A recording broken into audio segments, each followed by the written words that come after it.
Les Acteurs de la Transformation, le podcast des acteurs qui façonnent l'entreprise de demain. Un nouveau rendez-vous qui donne la parole aux dirigeants, présenté par Fanny Bourdin, une production Adéquancy. Bonjour à toutes et à tous, on démarre ce nouveau numéro des Acteurs de la Transformation avec Stéphane Deux, directeur digital, data, IT et cybersécurité du groupe Transdev. Bonjour Stéphane. Bonjour. Transdev, acteur mondial de la mobilité, présent dans plus de 17 pays, avec un chiffre d'affaires de 6,8 milliards d'euros. Transdev permet à tous de se déplacer librement et transporte en moyenne 11 millions de passagers au quotidien grâce à ses différents modes de transport efficaces et respectueux de l'environnement, qui connectent évidemment les individus entre eux avec les communautés. Quels sont les grands projets de transformation chez Transdev ?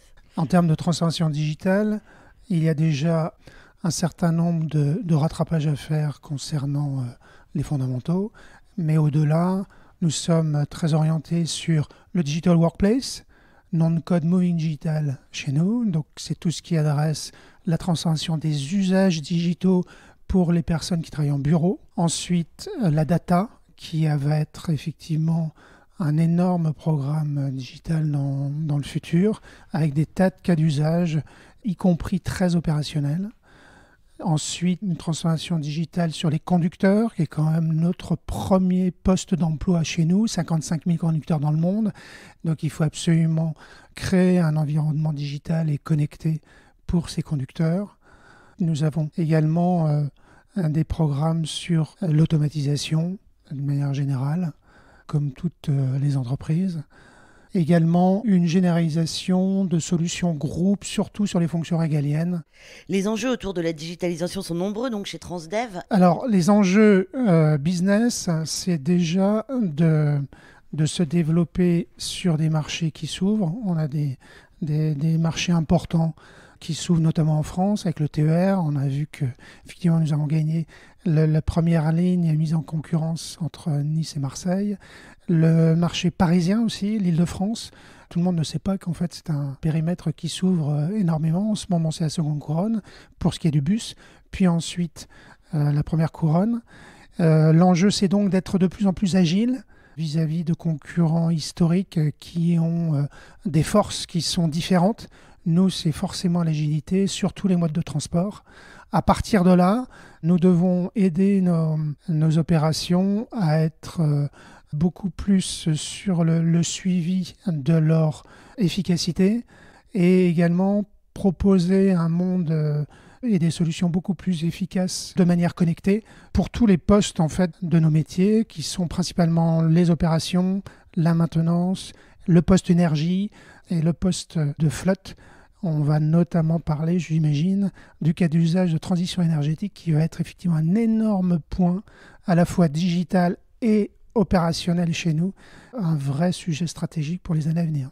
Mais déjà, on va parler de comment s'opère la transformation des métiers chez Transdev, la digitalisation de la transformation des métiers. D'une manière générale, les transformations digitales, nous les réalisons en partant de la création de valeur attendue par les métiers. Donc, chaque type de métier doit exprimer en fait la création de valeur attendue, les enjeux attendus, qui ensuite vont être définis comme la cible à atteindre. Ensuite, on définit qui va porter le mieux la traduction de ces transformations et donc l'atteinte de ces créations de valeur, quel type de profil. Et ensuite, nous impliquons des représentants de ces profils dans la définition de leurs solutions, que ce soit des produits digitaux de type application mobile, que ce soit des produits data. À chaque fois, la méthodologie est toujours la même, impliquer ce que j'appelle les personas, ceux qui sont vraiment acteurs de la solution, par opposition à des solutions qui viennent du top-down de la hiérarchie. Ça, c'est une méthodologie classique. Et par exemple, pour les conducteurs, nous avons réuni via la France un certain panel de conducteurs qui ont aidé à définir sur base d'une liste de fonctionnalités qui étaient attendues par les conducteurs, le meilleur moyen, en fait, le meilleur front qui correspondait sous forme, sans surprise, de smartphone, enfin d'écran smartphone, à la réponse, en fait, à ces différents besoins qui sont les échanges de services, l'accès à son planning, etc., etc. Mais c'est vraiment cette méthodologie qui est la caractéristique de toutes nos transformations digitales. Quelle importance donne Transdev au projet data ? Déjà, Transdev a absolument identifié que la donnée, c'est vraiment la source, la richesse du futur, à peu près dans tous les domaines. Alors, il est clair qu'il y a dans un groupe décentralisé des conditions de réussite à une transformation. La data, c'est pour moi, de mon expérience, la transformation digitale la plus complexe parce qu'elle elle doit à la fois conduire des transformations plurielles qui sont du domaine du management, qui sont du domaine de la qualité des données, qui sont du domaine technologique, et on se focalise beaucoup trop souvent là-dessus. Donc c'est toutes ces dimensions qui doivent être poussées en même temps. On doit ensuite commencer à créer en fait des outils data pour lesquels les opérationnels ont le plus d'appétence. Il faut absolument, dans un groupe décentralisé dont le business unit est le pays, c'est le cas pour Transdev, il faut absolument que la transformation soit réalisée in fine dans le pays lui-même et que ce soit à ce niveau-là que soit traduit la création de richesse. Pour cela, on travaille avec eux sur l'identification de cas d'usage data. Sans surprise, sur les Pays-Bas qui sont les plus avancés, on a surtout commencé à travailler sur la transition énergétique, donc comment gérer une flotte de véhicules électriques. Sur l'Allemagne, nous commençons à travailler sur la maintenance préventive du train, puisque nous sommes numéro 2 en activité train derrière Deutsche Bahn, etc., etc. Donc on essaie vraiment avec le pays de faire émerger des cas d'usage très opérationnels par opposition à des tableaux de bord classiques de type BI ou qui ont plutôt tendance à venir du top-down.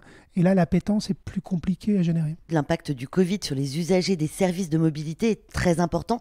Comment vous y avez fait face ? C'est une crise qui est assez atypique et qui malheureusement continue. On le voit encore actuellement.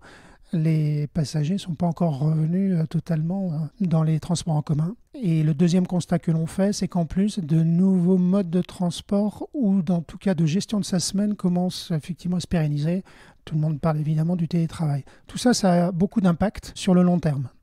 Dans un premier temps, il est évident que, comme toute la chaîne de mobilité, comme les compagnies aériennes, les compagnies de train, les loueurs de voitures, les hôteliers, toute la chaîne de mobilité a été impactée et continue à l'être. Donc, on a déjà essayé d'adapter en fait nos moyens à la situation. Donc, très très vite, on a dû, dès le deuxième semestre 2020, définir une organisation post-Covid plus agile, où on a restitué encore plus de responsabilités finalement dans les pays. Ça a été le côté organisationnel. Le deuxième, et le digital y a contribué évidemment, c'est de changer les usages. Parce que bien évidemment, on était en moyenne beaucoup plus éloigné des bureaux. Et il se trouvait que le programme de transformation digitale a été lancé 2 mois avant. Dans ce programme, je l'ai dit tout à l'heure, il y avait le programme Digital Workplace qui s'appelait Moving Digital. Donc j'ai eu un allié qui s'appelle Covid, très sympathique, qui m'a aidé à accélérer cette transformation digitale naturelle, où finalement, ce qu'on a économisé, c'est le change, puisque d'un seul coup, c'est l'utilisateur qui avait besoin de ces solutions. Du coup, il n'y avait pas besoin de gérer d'accompagnement de change. L'appétence était déjà là.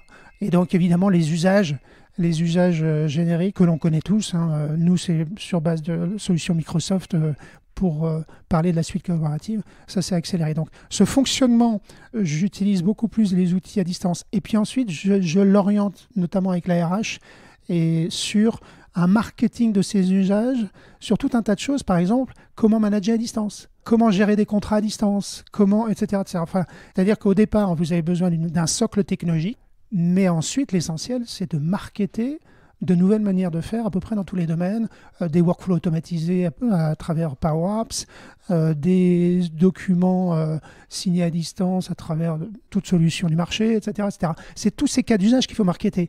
Et donc, vous êtes obligé de créer des profils de ce que j'appelle du marketing des usages digitaux qui ont été clés en fait, et qui sont toujours clés parce qu'on a défini finalement des niveaux de maturité digitale dans les usages et on essaie d'accompagner les pays à monter dans cette maturité. Quelles sont vos priorités ? Quelles sont les priorités de Transdev dans les mois et les années à venir du coup ? Ces transformations digitales dans un groupe qui est très décentralisé, qui est mondial, qui opère de Los Angeles à Wellington, en Nouvelle-Zélande, forcément nécessite qu'on donne beaucoup d'emphase à chacune de ces transformations.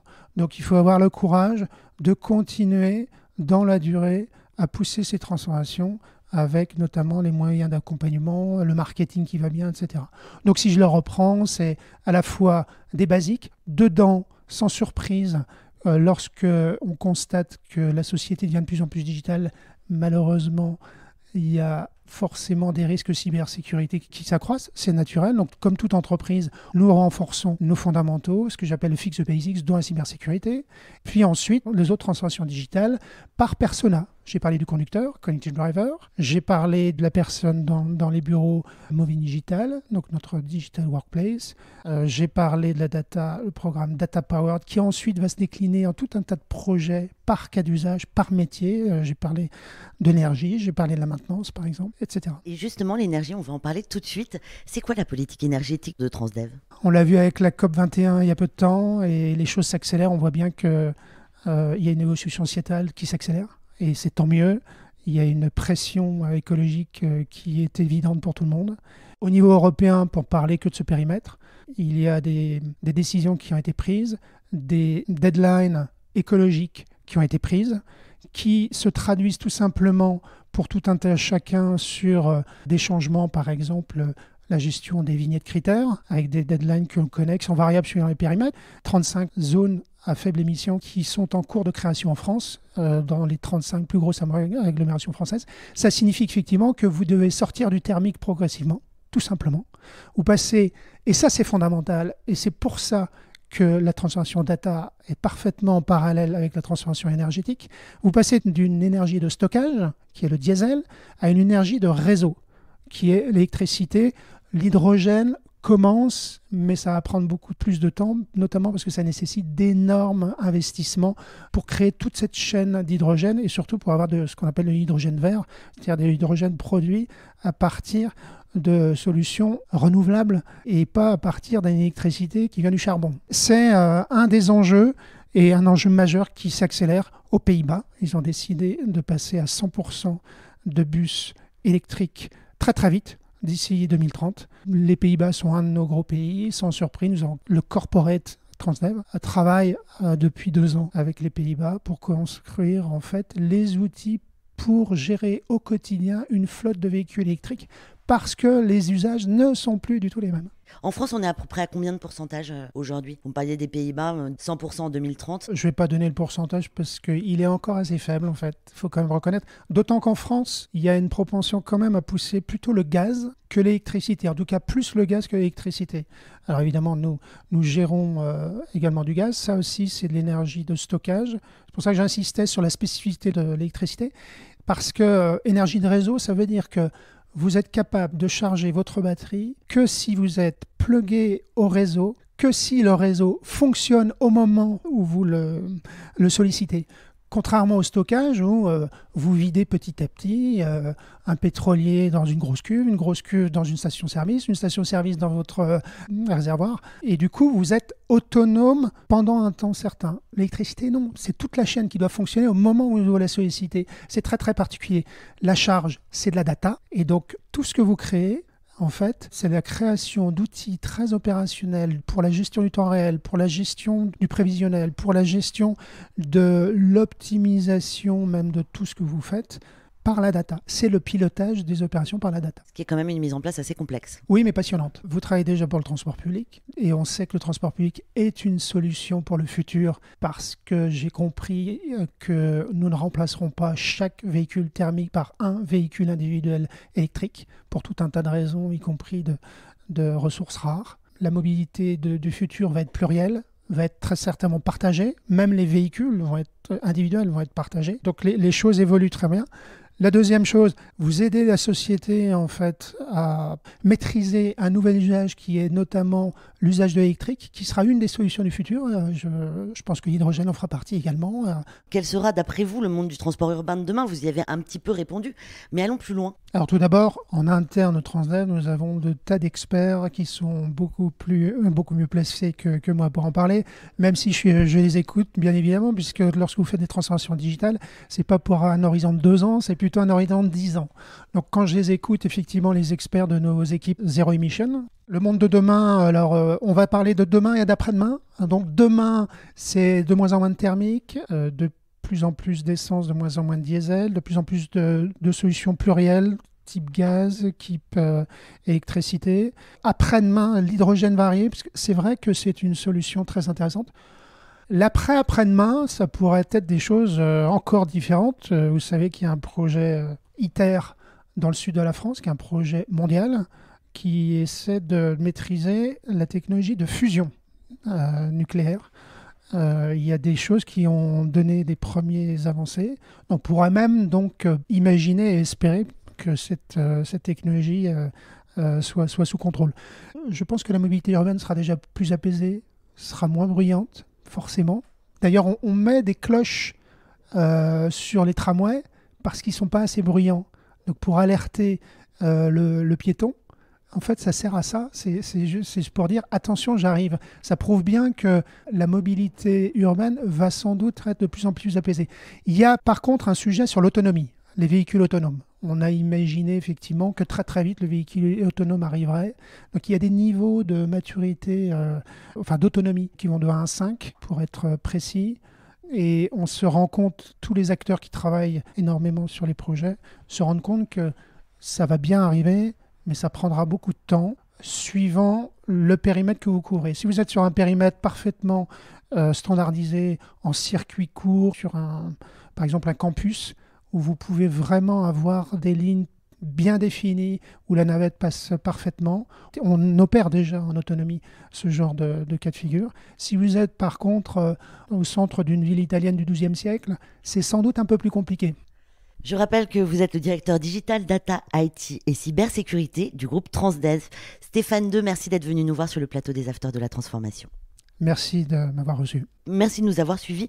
Vous pouvez retrouver tous les épisodes des Afters de la Transformation sur vos plateformes d'écoute préférées.